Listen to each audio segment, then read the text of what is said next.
ಈ ಬಿಸಿ ಲೈಫ್ ಮಧ್ಯದಲ್ಲಿ ಏನ್ ತಿನ್ಬೇಕು ಏನ್ ತಿನ್ಬಾರ್ದು ಅನ್ನೋದೇ ಗೊತ್ತಾಗ್ತಾ ಇರ್ಲಿಲ್ಲ. ಕಣ್ಣಿಗೆ ಕಾಣಿಸಿದ ತಿಂಡಿನೆಲ್ಲ ತಿಂತಾ ಇದ್ದೆ. ಜಾಸ್ತಿ ಆದ್ರೆ ಅಮೃತನೂ ವಿಷ ಅನ್ನೋ ಹಾಗೆ ಗ್ಯಾಸ್ಟ್ರಿಕ್ ಪ್ರಾಬ್ಲಮ್ ಸ್ಟಾರ್ಟ್ ಆಯ್ತು. ಕೊಲೆಸ್ಟ್ರಾಲ್ ಲೆವೆಲ್ ಕೂಡ ಜಾಸ್ತಿ ಆಯ್ತು. ಅಲ್ಟಿಮೇಟ್ಲಿ ನಾನು ಡೈಜೆಸ್ಟಿವ್ ಸಿಸ್ಟಮ್ನೇ ಹಾಳು ಮಾಡ್ಕೊಂಡ್ಬಿಟ್ಟಿದ್ದೆ.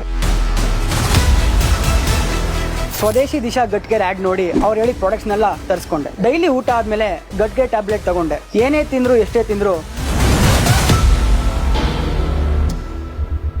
ನಾನು ಚಿಕ್ಕವನಿದ್ದಾಗ ನಮ್ಮ ಊರಲ್ಲಿ ಮನೆ ಊಟ ತಿನ್ಕೊಂಡು ತುಂಬಾ ಚೆನ್ನಾಗಿದೆ. ಆದ್ರೆ ಯಾವಾಗ ಈ ಜಾಬ್ ಮಾಡೋಕ್ಕೋಸ್ಕರ ಬೆಂಗಳೂರಿಗೆ ಬಂದು ನನ್ನ ಲೈಫ್ ಸ್ಟೈಲೇ ಚೇಂಜ್ ಆಗೋಯ್ತು. ಈ ಬಿಸಿ ಲೈಫ್ ಮಧ್ಯದಲ್ಲಿ ಏನ್ ತಿನ್ಬೇಕು ಏನ್ ತಿನ್ಬಾರ್ದು ಅನ್ನೋದೇ ಗೊತ್ತಾಗ್ತಾ ಇರ್ಲಿಲ್ಲ. ಕಣ್ಣಿಗೆ ಕಾಣಿಸಿದ ತಿಂಡಿನೆಲ್ಲ ತಿಂತಾ ಇದ್ದೆ. ವೀಕೆಂಡ್ ಆದ್ರೆ ಫ್ರೆಂಡ್ಸ್ ಜೊತೆ ಹೊರಗಡೆ ಹೋಗಿ ಅದು ಇದು ತಿಂತಾ ಇದ್ದೆ. ಸ್ಟಾರ್ಟಿಂಗ್ ಅಲ್ಲಿ ತುಂಬಾ ಚೆನ್ನಾಗಿ ಅನ್ಸ್ತಿತ್ತು. ಆದ್ರೆ ಜಾಸ್ತಿ ಆದ್ರೆ ಅಮೃತನೂ ವಿಷ ಅನ್ನೋ ಹಾಗೆ ಗ್ಯಾಸ್ಟ್ರಿಕ್ ಪ್ರಾಬ್ಲಮ್ ಸ್ಟಾರ್ಟ್ ಆಯ್ತು. ಏನ್ ತಿಂದ್ರು ಜೀರ್ಣ ಆಗ್ತಿರ್ಲಿಲ್ಲ. ಜೊತೆಗೆ ಕೊಲೆಸ್ಟ್ರಾಲ್ ಲೆವೆಲ್ ಕೂಡ ಜಾಸ್ತಿ ಆಯ್ತು. ನಾನು ಆಸೆ ಪಟ್ಟು ತಿಂತಾ ಇದ್ದ ತಿಂಡಿಗಳೇ ನನ್ನ ಪಾಲಿನ ಶತ್ರುಗಳಾದ್ರು. ಅಲ್ಟಿಮೇಟ್ಲಿ ನಾನು ಡೈಜೆಸ್ಟಿವ್ ಸಿಸ್ಟಮ್ನೇ ಹಾಳು ಮಾಡ್ಕೊಂಡ್ಬಿಟ್ಟಿದ್ದೆ. ಮನೆಯವ್ರು ನೋಡಿದ್ರೆ ಊರಿಗೆ ವಾಪಸ್ ಬಾ ಅಂತಿದ್ರು. ಒಂದಿನ ಫೇಸ್ಬುಕ್ ಅಲ್ಲಿ ಸ್ವದೇಶಿ ದಿಶಾ ಗಟ್ ಕೇರ್ ಆಡ್ ನೋಡಿ ಅವ್ರು ಕೊಟ್ಟಿರೋ ನಂಬರ್ಗೆ ಕಾಲ್ ಮಾಡಿದೆ. ನನ್ನಲ್ಲಿರೋ ಸಮಸ್ಯೆನೆಲ್ಲ ಹೇಳ್ಕೊಂಡೆ. ಈ ಪ್ರಾಡಕ್ಟ್ ನಿಜವಾಗ್ಲೂ ವರ್ಕ್ ಆಗುತ್ತೆ ಸರ್ ಅಂದ್ರು. ಇನ್ನೂ ಎಫೆಕ್ಟಿವ್ ಆಗಿ ರಿಸಲ್ಟ್ ಬರಬೇಕು ಅಂದ್ರೆ ಗಟ್ ಕೇರ್ ಜೊತೆಗೆ ವರ್ಜಿನ್ ಕೊಕೊನಟ್ ಆಯಿಲ್, ಇಸಾಬ್ ಗೋಲ್, ಮುರಿಂಗಾ ನ್ಯೂಟ್ರಿ ಮಿಕ್ಸ್ ನ ಬಳಸಿ ಅಂದ್ರು. ಆ ತಕ್ಷಣ ನನ್ಗೆ ಇವ್ರೇನ್ ನನ್ಗೆ ಮಾರ್ಕೆಟಿಂಗ್ ಮಾಡ್ತಿದಾರ ಅಂತ ಅನ್ಸ್ತು. ನೋಡೇ ಬಿಡೋಣ ಅಂತ ಅವ್ರು ಹೇಳಿದ ಪ್ರಾಡಕ್ಟ್ಸ್ ನೆಲ್ಲ ತರಿಸ್ಕೊಂಡೆ. ಡೈಲಿ ಊಟ ಆದ್ಮೇಲೆ ಗಟ್ ಕೇರ್ ಟ್ಯಾಬ್ಲೆಟ್ ತಗೊಂಡೆ. ಅಡಿಗೆಗೆ ರಿಫೈನ್ಡ್ ಆಯಿಲ್ ಬದಲು ವರ್ಜಿನ್ ಕೊಕೊನಟ್ ಆಯಿಲ್ ನ ಬಳಸಕ್ಕೆ ಸ್ಟಾರ್ಟ್ ಮಾಡಿದೆ. ಯಾವುದೇ ಅಡಿಗೆ ಮಾಡಿದ್ರು ಮುರಿಂಗಾ ನ್ಯೂಟ್ರಿ ಮಿಕ್ಸ್ ಪೌಡರ್ ನ